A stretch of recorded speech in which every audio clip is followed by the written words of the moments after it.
अस्सलामुअलैकुम, welcome to easy English speaking course. इस video में हम सीखेंगे एक नया इडियम। ये इडियम रोज़मर्रा इस्तेमाल में बहुत आम है। इन the first place. In the first place. मैं आपको एक मिसाल की मदद से इस इडियम की मीनिंग समझाने की कोशिश करता हूँ। फ़र्ज़ करें मेरे एक दोस्त ने एक कार ख़रीदी।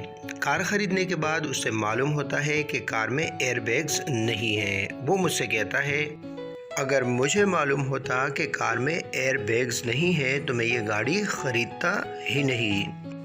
आसान अल्फाज में यूँ कह लें कि इस जुमले में जो ही इस्तेमाल हुआ है ये दरअसल इस idiom in the first place का मतलब है। अब हम देखेंगे कि इस idiom in the first place को सेंटेंस में कैसे इस्तेमाल करते हैं।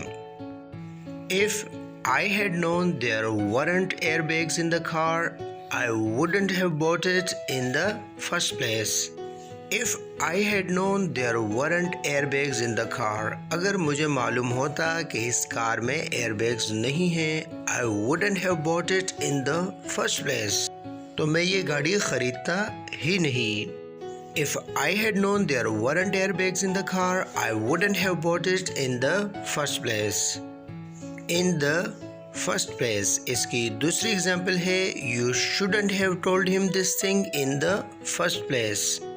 तुम्हें ये बात उसको बतानी ही नहीं चाहिए थी। You shouldn't have told him this thing in the first place. In the first place इसकी तीसरी एग्जाम्पल है, if both of you don't really get along with each other than why you made friends with him in the first place. अगर वाकई में तुम दोनों की आपस में नहीं बनती तो तुमने फिर उससे दोस्ती ही क्यों की। If both of you don't really get along with each other than why you made friends with him in the first place. In the first place इसकी लास्ट एग्जाम्पल है, I think I should never have taken his advice in the first place. मेरे ख्याल में मुझे उसकी बात माननी ही नहीं चाहिए थी।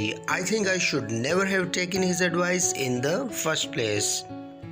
इस इडियम के हवाले से नोट कर लें कि इसको हम हमेशा जुमले के आखिर में रखते हैं। जैसे इस जुमले में I think I should never have taken his advice in the first place.